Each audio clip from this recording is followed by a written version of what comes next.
makinig mga SSS pensioners, lalong-lalo pa ang ating mga nakalamsam o yung naka-advance po ng 18 months pension.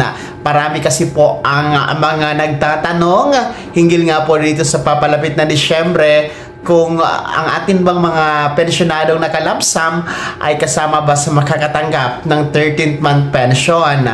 At marami nga po ang nag-alala baka hindi po sila makatanggap o makasama. Well, ayon po sa SSS mga kablagsa, sa circular number 2022-030, ang atin pong mga nakalamsam o naka 18 months advance pension ay kasama pa rin po kayo sa makakatanggap at makakakuha ng 13th month ngayong Disyembre. Yes na yes po, no? Mga nakalamsam, ayon po sa circular na yan, ay ang inyo pong schedule ng inyo pong 13th month pension ngayong Disyembre ay December 4, 2025. Kasi every December 4 po ang schedule, no? Since 2022 hanggang sa kasalukuyan po, wala pa naman pong bagong circular ang SSS. Kaya yan po ang ating susundin mga kablogs. Kung makikita niyo po sa yung kalendaryo, December 4 po ay araw po yan ng Webes. Kaya regular day, hindi siya holiday, hindi din po siya natapat sa weekend.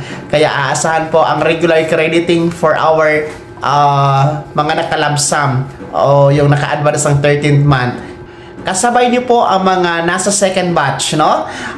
SSS pensioners, December 4 din po sila. Kaya wag nang mag-alala ha, mga naka 18 months or advance pension, no? Mga nakalamsam. Kasi bakit kayo kasama? Dahil yung inyo kasing na 18 months advance pension ay hindi po kasama doon yung 13th month pension. Kasi nga, pang-13 buwan ito, no? At hindi po talaga kasama doon yung inyong na advance o na lump sum. Ang halaga po ng pensyon na inyong matatanggap ha ay katumbas po ng inyong buwanang pensyon, mga naka-lump sum. So, yun po yung makukuha ninyo. Kaya ang tabayanan nyo po sa inyong ATM card, naku po, ilang tulog na lang, December 4, 2025, schedule na ng inyong 13th month pension, mga naka 18 months advance or naka-lump sum, mga ka-vlogs. Maraming salamat sa panonood.